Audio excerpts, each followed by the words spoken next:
Hello everybody. Today I want to talk about Alaska.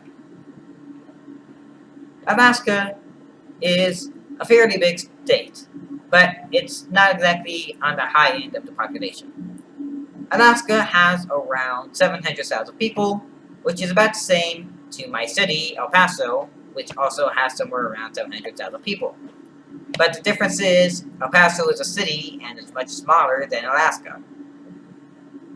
So Alaska isn't as dense as cities. Or it isn't as dense as, like, let's say, El Paso. Because in El Paso, we have 700,000 people all crammed into one city. And Alaska is 700,000 people throughout the entirety of the state. So because of this, they don't have roads everywhere. There are places they do have roads. For example, Fairbanks, which is where I'm flying right now. I will head more towards civilization over here, so you can kind of see some of the roads I'm talking about. Anyways, so they do have roads over here in Fairbanks because there's a fairly large amount of people here. Because the roads come out of your taxes, and taxes are fairly expensive for the government to make. Around, like, we're talking about the millions and how much it would cost the government to make roads.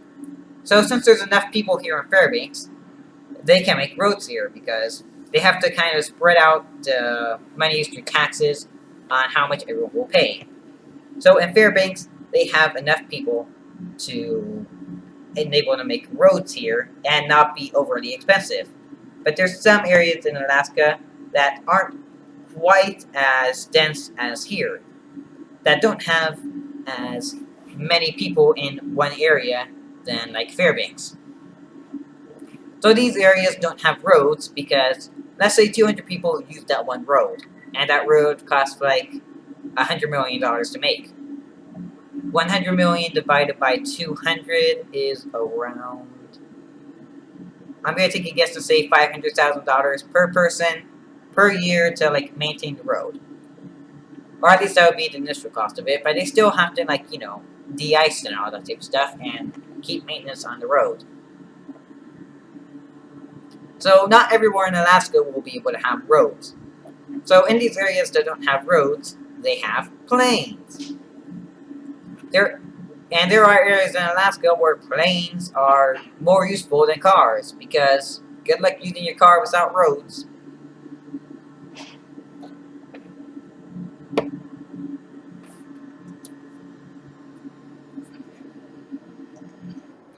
Okay, back in the cockpit. Anyways,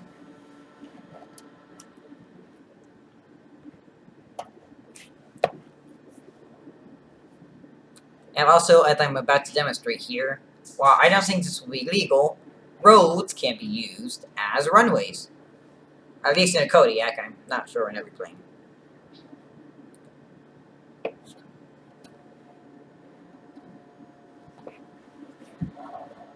Ah, thing. Okay, anyways. So in the areas that don't have roads, they use planes to get just about anywhere. Falling down the road, it's fine, we're alive. Anyways, so some areas will use planes instead of cars, and they will use the plane to go into town, where presumably they can, like, have a taxi cab, where they have some roads over there, so you don't have to walk everywhere, at least. Turning around. Anyways, so in a lot of areas, the roads are not common. Planes are the more or less only way of transportation, apart from maybe some vehicle that can go snow. But planes just generally are easier because you don't even have to touch the ground. As you can see, you can just kind of, like, fly. So the FAA doesn't moderate planes here as much as they do in the rest of the United States because a lot of people in Alaska are a lot more reliant on planes than people are on the rest of the United States. So because of this, I think this led to some incidents where they were blaming the FAA for, them crashing because they weren't moderating it as much. But that's a different story.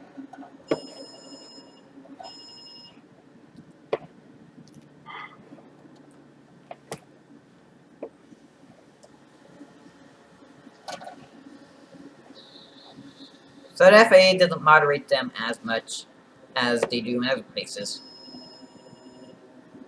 The areas in Alaska are fairly mountainous, as I'm going to show you in this next clip. So here we are in the Alaskan mountains. We are currently trying to fly here with a Cessna 172. It's not climbing very fast at all. It's actually climbing really slow, and we're starting to lose quite a bit of speed at this point. We're not ascending very fast, and we're losing speed very quickly. The altitude here is very high. We are at like 9,000 feet, and the plane is struggling to produce lift, and it's starting to stall now. This isn't good. Yeah, this clearly isn't gonna work. Anyways, so back to here. I'm gonna talk. There's one last thing I want to talk about Alaska before moving on. So Alaska is dependent on planes most of the time, and planes are also generally cheaper in Alaska because again they are more dependent on them, or at least not in Fairbanks. They probably aren't that much dependent on them, but in other areas they are dependent on them. So because of this, the planes tend to be cheaper, and you can get to parts easier in Alaska than you could in other places. So I think the electric plane could actually be perfect in Alaska. I mentioned the electric plane in another video, and in my conclusion, I said it had very specific scenarios that it could be useful, but in just a lot of them, it just wasn't going to be useful. Because it could go for about a 30-minute flight before getting just decharged or whatever. So about a 30-minute flight before it ran out of battery, and then you had to land. But a 30 minutes is probably enough in a Cessna Caravan is what the electric plane is going to be made of. And the electric Caravan also does carry a lot of stuff, and it can fly in the mountainous areas of the Alaska.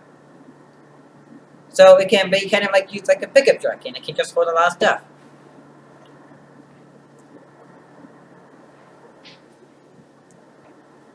Anyways, so again, you're probably not going to be flying that far. It's just that the reason why you need the plane is because there are no roads to get to the town. But you can use the plane to easily get to the town. You do need a fairly long runway to do this though, which is probably going to be one of the hardest things to deal with about the electric plane. And ice doesn't exactly the friendliest thing when it comes to batteries, because you need to keep them warm. But honestly, I think that's not that bad, because the Cessna Caravan is one of those planes that can use quite a bit of fuel. In about 1 hour, there are some planes that can use $600 worth of gas, and 1 hour in electric powered would cost around $6. So it is a lot cheaper. And also, maybe the annual will be cheaper with the electric planes over there, because you're using batteries instead of a complicated engine.